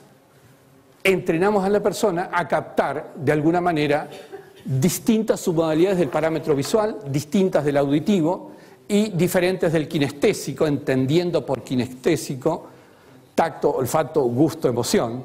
Y de esta manera hacemos que la persona entienda más lo que el cliente quiere expresar aunque no lo diga, o a pesar de que diga lo que diga, porque muchas veces lo que dice no es congruente con lo que quiere. Este es un poco el tema. La idea es que el vendedor no debe ser el gráfico, que tapa de palabras al comprador, o el ejecutivo comercial no debe ser el fluido hablador que cubre de palabras, sino que tiene que ser el que entiende más. Y luego lo que hacemos es entrenar al ejecutivo a que pueda hablar visualmente, a que pueda dibujar verbalmente, a que pueda sentir imágenes, hablar sentidos, dibujar sentidos. Esto es técnica de lograr impacto por una vía en otros canales de conexión. No todo lo que entra por la vista se graba visualmente, puede grabarse auditivamente, no todo lo que se oye es auditivo, ¿sí? Depende cómo lo exprese. Y en este tipo de cosas también lo que se hace es trabajar sobre qué sensaciones tiene la persona, ya no por lo que dice el interlocutor, sino por la situación. Por ejemplo, en negociaciones, mujer con varón, contactos visuales, 60%, transmitir mayor sumisión, reducir la duración, y así sucesivamente, mujeres con mujeres, la retención de mirada. Esta es un poco la idea, medir puntillosamente qué efectos cerebrales fisiológicos se producen en el otro, no solamente con el contenido, que fue lo que hasta hace 10 años atrás solamente considerábamos. O, por ejemplo, situaciones de otra índole, varón con varón. Ejemplo, a un varón nunca hay que abordarlo de frente, siempre hay que abordarlo de costado. A una mujer nunca hay que abordarla de costado, siempre de frente, aunque luego adquiramos una lateralidad determinada, ¿sí? Estas son cosas que tal vez algunos las conocen. Lo que hoy estamos dándoles son fundamentos de su impacto desde el punto de vista de sensaciones, aprensiones, emociones. O, por ejemplo, esta situación que, insisto, mucho hemos hablado de este tema. Encuentros de negocio, ¿dónde miras a una persona? No puedes dejar de mirarlo a los ojos. Prefiero mirarla a ella. Perdón. Mirarla a los ojos, no. Sobre todo si es de claros a claros o claros a oscuros. Porque se pone tensa si le miras la pupila. Pero no puedo mirar para allá mientras hablo con Bárbara. Va a decir, ¿y este qué se las da? En cambio, si miro aquí, no se pone tensa, pero la estoy mirando a los ojos prácticamente. Cierto es que puedo tener otra situación, espero que no esté el marido presente. La idea es un encuentro más social, más personal, donde la mirada baja de este centro a esto, y estoy transmitiendo otra sensación. La idea de todo esto es provocar en el otro sensaciones, ¿sí? No es lo que yo hago, sino qué sensación le provoco al otro. Y por cierto, hay una tercera que, bueno, mejor la charlamos luego en el café, porque tiene que ver con una situación un poco más significativa, si se quiere. Este tipo de situaciones son las que, vistas panorámicamente y como introducción, se tienen que hacer midiendo sensaciones del otro ante cada forma y manera de conectarse con el otro. Este es un tema en un congreso internacional de call centers o centros de contacto, ¿dónde fue esto? En Bogotá. Me pidieron una ponencia sobre este tema. Fíjense, las vías neurales que llevan información sonora del oído a los hemisferios son independientes. Es decir, mi oído derecho tiene conexiones independientes al hemisferio derecho y al hemisferio izquierdo. Y el izquierdo también independientes. con una pequeña gran diferencia. El canal de conexión de mi oído derecho al hemisferio contrario, izquierdo, es más ancho, tiene más ancho de banda en lenguaje informático que el del correspondiente, y a la recíproca desde la izquierda. Entonces, lo que les planteaba a los propietarios de centros de contacto es lo siguiente: si nos comunicamos al oído izquierdo de la persona, ¿sí?, el procesamiento de la información que esa persona hará, la hará con el hemisferio derecho, es decir, será un tratamiento del sonido más creativo, más holístico, y se apreciarán aspectos conceptuales. En cambio, si esa persona recibe la comunicación al oído derecho, el tratamiento será el hemisferio izquierdo, con lo cual es más racional y lógico. ¿Se entiende esto? La idea es empezar en un nivel, planteo esto como un nivel de sofisticación de aplicación en parámetros concretos de sectores específicos. Obviamente aquí hay todo un tipo de entrenamiento de cómo conectarse a un hemisferio y respecto al otro, ¿no? Que hay que entrenar al operador, que también puede ser un ejecutivo. Con autorización, porque me lo puso como testimonio en un libro, el que era director de Hasman International con sede en Madrid, era director para toda Europa Occidental. Me acuerdo que hicimos toda una actividad durante un año con ellos, con este tipo de entrenamientos. Y lo digo esto porque me parece que no se trata solamente de aplicaciones comerciales. Y él me dice, mira, con la empresa todo bien, hemos hablado un lindo ciclo, hemos tenido beneficios, pero ¿sabes qué? Ahora te voy a confesar algo.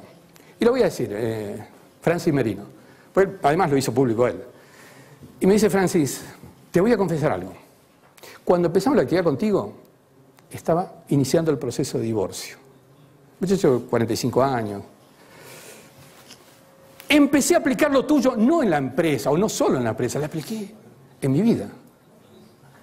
Lo que debo informarte es que hemos acordado no divorciarnos, nos llevamos muy bien, y la verdad sea dicha que estoy en mejor estado ahora para hacer lo que tengo que hacer empresarialmente. Ahora, si le hizo bien, genial. ¿A la empresa o no a la empresa? Entonces, ¿cómo se siente? ¿Cómo estamos de estado de ánimo? ¿Ganas de encarar proyectos?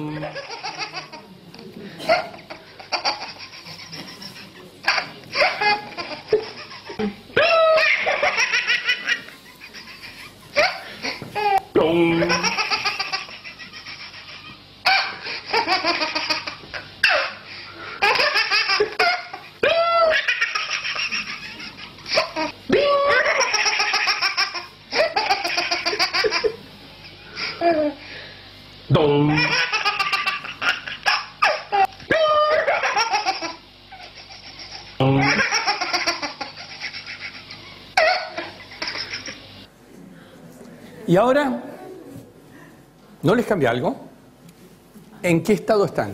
Y simplemente vieron un bebé reír. Esta es un poco la historia. Las personas que se ríen y tienen buen humor tienen un sistema inmunitario más sano. Sufren 40% menos de infartos y en promedio viven más años. Y hasta aquí llegamos y a las preguntas en su momento me remito.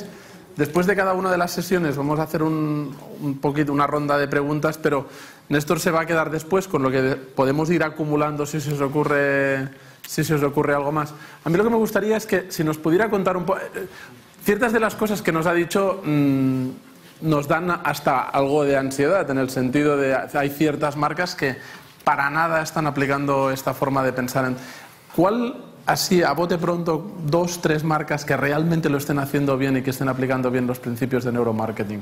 A ver, una aplicación generalizada como marca, yo te diría que no conozco así a nivel generalizado, pero sí hay casos concretos en lugares, casos concretos de sectores o de empresas y de regiones.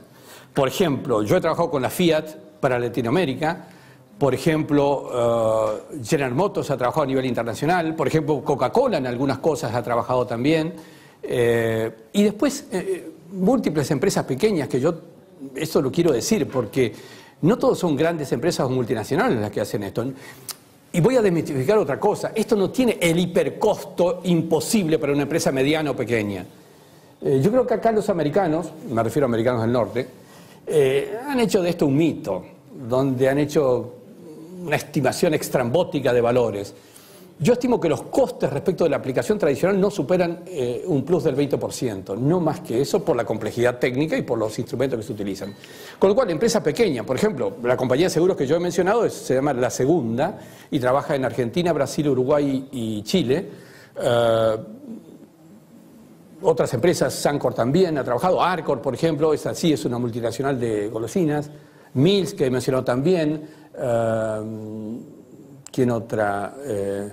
Bueno, de distintos países, y sorprendentemente, voy a decir algo ampliando un poco la respuesta, hay una evolución dispar en estas aplicaciones. Los que han hecho punta en investigaciones, obviamente Estados Unidos, Alemania, Inglaterra ha hecho punta en investigaciones, pero hoy está más disperso. Como el mundo no tiene fronteras, hay más conexiones vía internet entre centros ubicados en un lugar o en el otro. Por ejemplo, estoy conectado con centros en Australia. ¿Quién iba a pensar que Australia tiene una movida importante en estos temas? Y lo hay. Y empresas australianas que para ustedes quizás no significan mucho y lo están haciendo, están aplicando. Mucho depende en las aplicaciones de, yo diría, 3 cosas. Yo he vivido un proceso entre el 2005 y 2007, que fue desde que publiqué el primer libro de neuromarketing, que creo que fue uno de los 3 primeros que hubo a nivel mundial, viví un proceso de rechazo absoluto. Rechazo absoluto duro, no estoy hablando de rechazo por desconocimiento, que es habitual y aceptable que ocurra. Les puedo comentar que el primer llamado que yo recibí después de publicar ese primer libro, fue un libro gordote así, de 800 páginas sobre neuromarketing y neuroeconomía, fue de un abogado de la Procuraduría del Estado del DF de México. Este abogado me dice, mira, te llamo desde el DF porque el procurador recientemente electo me ha encomendado a mí contactarlo, hacía 2 meses que había publicado ese libro, no sé cómo lo habían leído realmente, porque estamos en una campaña de defensa del consumidor y creemos que usted está haciendo herramientas para que las grandes empresas manipulen a la gente. Pequeña pregunta de inicio, de arranque. Y yo le he dicho algo que quizás no lo esperaba. Y le digo, mira, en realidad sí manipula. Pues yo quiero inmediatamente pedirte algo. A ver, pregúntale a tu procurador qué hace esto que él ha hecho para ganar la elección. Este discurso en vía pública, esta campaña de vallas públicas, estos avisos en el periódico, esto en televisión, ¿qué hace eso? ¿No manipula? Acá el problema no es la manipulación. Acá el problema es quién utiliza la herramienta. Y de hecho, si se publica para que la conozca una gran empresa y la Asociación de Defensa del Consumidor. En fin, hay en esto una controversia fuerte. Entonces, primero, bueno, tuvo un rechazo fuerte en España también. Yo me acuerdo en el programa, no sé si sigue estando Luis Vicente Muñoz en el programa de Intereconomía en las mañanas, en radio, no lo sé. Pero él me cruzó, yo estaba en el piso, me cruzó con un catedrático de Sevilla que me hace la misma durísima objeción. Y lo voy a decir adrede porque quiero mandar un mensaje con esto también. La objeción me dice, usted está manipulando a la gente, usted está violando la privacidad de la gente. Un catedrático importante de la Universidad de Sevilla. Yo digo, mire, le digo, no quiero responder específicamente a su pregunta, solo quiero invitarlo a hacer algo. Que hagamos un petitorio a Zapatero, recientemente electo presidente del gobierno en esa época, hacer una solicitada pública, que yo firmo en primer lugar, con el compromiso de retirar mi libro desde todas las librerías en 48 horas, si usted me acompaña, una solicitada para que se eliminen los móviles del terreno español. ¿Por qué me dice eso? Mira, tengo 2, una general y un fundamento personal. El atentado de Atocha se hizo con móviles, ¿sí? Y además mi hija vive, en ese momento vivía, ahora se mudó, cerca de Atocha. Razón por la cual, si esa tecnología perjudica, hay que eliminarla. De paso, pongamos el petitorio que se elimine la energía nuclear del terreno español. ¿Por qué? Y porque alguien puede hacer algo dañoso con esto. Claro, quedarán un par de hospitales sin energía. Entonces, lo que quiero mandar como mensaje es lo siguiente. Toda la creación humana puede servir para bien o para mal, pero depende del humano que sea utilizado para una u otra cosa. Y sí voy a reconocer que hay fuerte necesidad de evolución de la ética y moral de la gente y las empresas para que esto sea utilizado correctamente. Esto es lo que he aprendido después de mi último viaje a la India. Cómo tratar de aportar a esto, de la utilización de estos conocimientos más fuertemente. Por eso es que, junto con eso de sácale partido a tu cerebro, hoy estoy trabajando sobre espiritualidad en el mundo de la empresa. que no es confesión religiosa. Espiritualidad significa un enfoque mucho más amplio, mucho más profundo sobre el tema. Pero me derivé un poco porque quise utilizar tu pregunta adrede para mandar un mensaje en este tipo de situaciones que hoy se está viviendo. Pero en países, yo les diría que España ha quedado retrasado en su momento hasta hace unos años. Después del 2007, 2008 y 2009 fueron años de preguntas, de dudas, ¿sí? Pero no muchas empresas se animaban a hacerlo. A partir del 2009 en adelante hay una realmente precipitación de inquietud sobre este tema. España está recuperando terreno. Hoy, si ustedes ponen en Google Insights, en Neuromarketing, ¿saben qué país sale primero? Colombia. Paradójicamente, yo tengo que ir a Colombia 6, 7 veces por año. Y esto lo observo en mis viajes. Hay cosas llamativas en todo esto. Pero insisto, hoy la evolución es así. Ni siquiera por países, es por sectores, por áreas, por actividades. Pero quien más, quien menos en estos últimos años, realmente 2, 3 años, hay una precipitación. Y voy a decir algo que hablamos antes de la charla. No solamente el neuromarketing, y esto es importante. Lo que la gente está buscando es cómo resolver sus problemas de capacidad ante una situación de incertidumbre, de riesgo y de cosas que no saben hacia dónde van a ir, ¿sí? El empresario está buscando una orientación, una brújula que no tiene. Y no la resuelven las escuelas de negocios tradicionales. Este es el problema. Entre paréntesis, yo creo que conozco, si no todas, la gran mayoría de las escuelas de negocios y sobre todo de determinada parte del mundo, incluyendo esta parte, y les diría lo siguiente. En la currícula de reciclaje de conocimientos de ejecutivos, por ejemplo, de finanzas, ya no es tanto la actualización en finanzas que se le da. ¿Saben qué es? 60% de entrenamiento en este tipo de cosas. ¿Saben cuál es la técnica que más enseña el ejecutivo al directivo de empresa hoy día? A meditar. Pero no por una situación de descanso, por una situación... No. El ejecutivo, el directivo de empresa hoy día que no sabe meditar, no está en condiciones ideales de tomar decisiones. Porque meditar significa gobernar su propio cerebro. Nosotros no somos seres humanos con experiencias espirituales, en el sentido no confesional, sino que somos otra cosa. Tal vez seres espirituales con pasajes humanos. Y este es uno de los temas que me parece importante decirlo. Perdón por la... Una pregunta...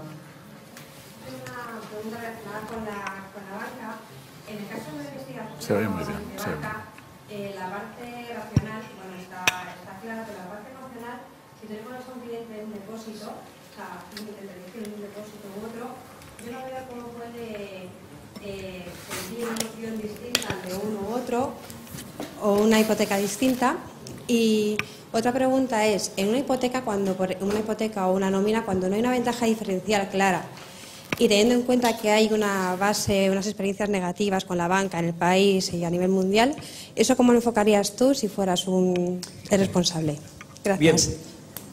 El tema de lo financiero, mira, yo tengo que volver casi rápidamente para Argentina porque hay una asamblea justamente de instituciones bancarias y tarjetas de crédito que me han pedido la ponencia inicial justamente. Dos cosas te diría.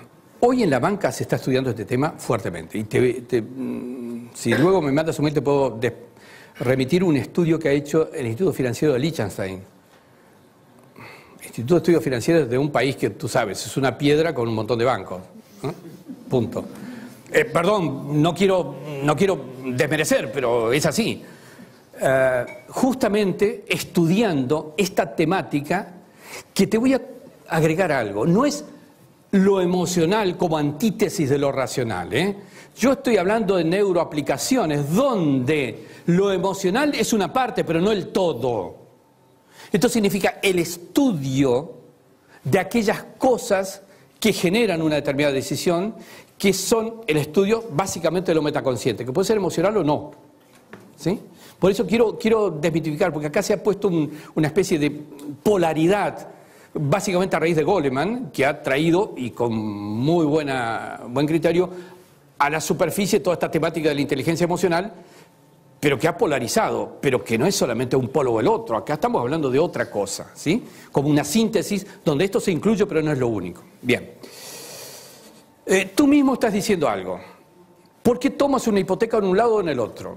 Es cierto que en algún punto vas a hacer un análisis racional de conveniencia en cuanto a costes y demás. Pero la pregunta que te hago, ¿cuánto de eso no va a ser orientado, influenciado en todo caso, por algunas preferencias por determinada banca o por determinada otra banca? O tal vez porque lo que estás comprando no es una hipoteca sino tu casa. O le estás comprando una casa a tu hija, a tu hijo, etc. Mira, a mí me pasa, y les voy a decir con toda sinceridad, y esto es cierto, yo estoy comprando un piso en Madrid. Pero todavía no sé qué piso. Pero mi condicionamiento es el siguiente. ¿Dónde está viviendo hoy mi hija? Que mi hija vive acá en Madrid. Y me condiciona el lugar donde voy a comprar. Me condiciona el precio que voy a pagar. Me condiciona los transportes que tiene. Me condiciona absolutamente todo. Además, ¿lo compro para mí? A mis 40 y tantos. ¿O en realidad lo estoy comprando a nombre mío para que le quede a ella? Entonces, ¿lo compro porque yo lo elijo o lo compro porque supongo que ella elegiría? ¿Se entiende lo que estoy diciendo? Mucho de esto juega. Yo, ¿y por qué tengo mi cuenta donde la tengo? En el campus de Salamanca, en un banco que ustedes conocen que es el Banco de la Universidad de Salamanca.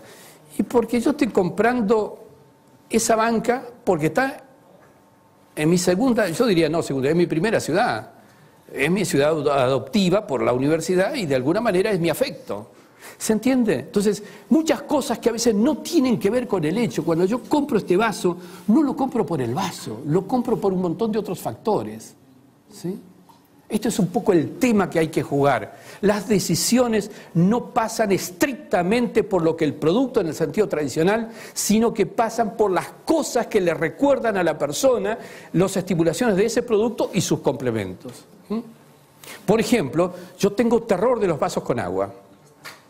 Y obviamente tomé una decisión. Ustedes vieron que al comienzo yo tenía el ordenador, mi portátil puesto aquí.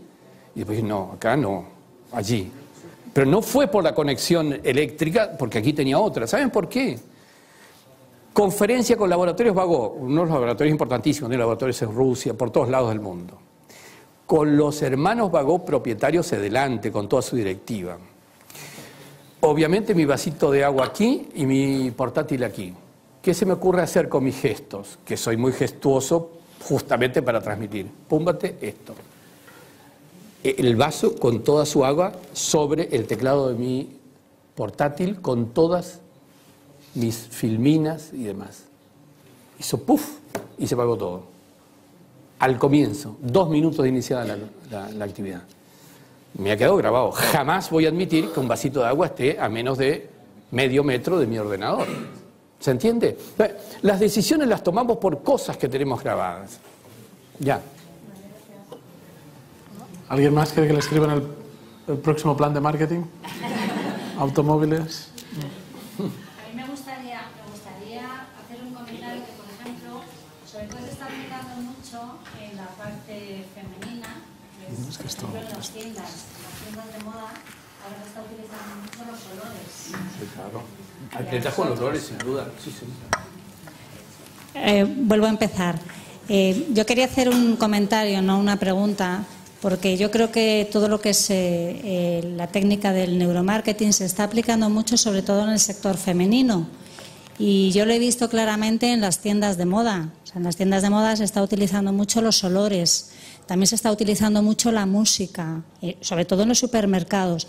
Y en no sé qué gran cadena de hoteles también se está utilizando el olor, un olor que se fabrica solamente, un perfume o una colonia que se fabrica especialmente para esa cadena y entonces la ponen en todos los hoteles de todos los países para que el cliente siempre reconozca. Pero ahí hay un problema, mira, eso es cierto. Yo he trabajado, esta compañía de seguros, en todos sus locales, también le hemos investigado y recomendado un determinado aroma específico para esos locales. ¿Sabes qué me dijo el CEO de la compañía? ¡Qué bien! Lo llevamos a Brasil el mes que viene. Yo, no, a ver, espera. Que te he determinado este olor, no solamente para Argentina, para los porteños que viven en Buenos Aires. No me lo mandes, no solo a Brasil. A ver, en Brasil hay otra forma de ser, otra manera, otra cultura. La idea en esto, el error que se comete en esto, es que o haces un aroma para las mismas personas que transitan por todos los hoteles del mundo, de determinadas características, o haces cuidado, según el negocio, según el sector, un aroma adecuado para cada tipología de clientes que recibes. ¿Se entiende? Claro. Ese es un poco el gran secreto. Y se hacen todas. Mira, el primer libro de neuromarketing que yo he publicado, le puse una condición al editor, que fue que le ponga un marcador, un señalador, que estaba laqueado, pero con un perfume que hemos investigado. Ese era un libro con perfume, con aroma. ¿Y por qué? Ahora, tenía además un CD con música compuesta especialmente para esto. ¿Por qué? Para que cuando se lea, que tenga una determinada música de fondo y además un aroma. La recordación de ese libro fue increíble. En algún momento, no son estas porque me he hecho mis propias tarjetas con lenguaje braille, con colores y con aromas. No pude resolver el problema del sabor, ¿sí? Porque se me comían las tarjetas, pero por la imaginación allí vamos, ¿eh? Sí. Yo tenía una pregunta. Entonces, ¿estamos diciendo que el globalization que están utilizando las grandes multinacionales no funciona? Es decir, Ford acaba de lanzar el Focus a nivel mundial con la misma campaña de televisión en todos los países, en el mismo mes, el mismo día, etcétera. ¿Está mal? A ver, déjame decirte tres cosas. La primera, muchas compañías internacionales, aún en los propios productos, los customizan a la cultura de cada país. Por ejemplo, voy a tomar un ejemplo muy conocido, Coca-Cola no es lo mismo aquí que en Rusia, ¿sí? Me refiero al taste, el gusto, ¿tá? Segundo, ¿cuáles son los segmentos que hay en el mundo? Porque acá hay un tema, que lo van a ver luego. Internet ha hecho que cambien las fronteras. No existen fronteras de países como los conocíamos hasta hace poco tiempo atrás. Hoy la gente está conectada y cualquiera sea el lugar que esté, interactúa, se asemejan entre ellos, independientemente del lugar geográfico en que estén. Con lo cual, la segunda reflexión es que, cuidado, que la globalización hoy pasa por otros cortes, digamos, no pasa por una globalización territorial, por decirlo de alguna manera, sino otros cortes diferentes, distintos, ¿sí? Formas de ver, interpretar, gustar, apreciar cosas desde otro tipo de conexión. Y a veces... Perdón. No, acaba. No, y a veces quienes no hemos nacido en la era de Internet, ni siquiera en la era informática, debo decirlo, yo recibí mi tercer título universitario sin haber tocado un ordenador. Digo, no usado, sin haberlo tocado por fuera, ¿sí? ¿Es mucho lo que dije?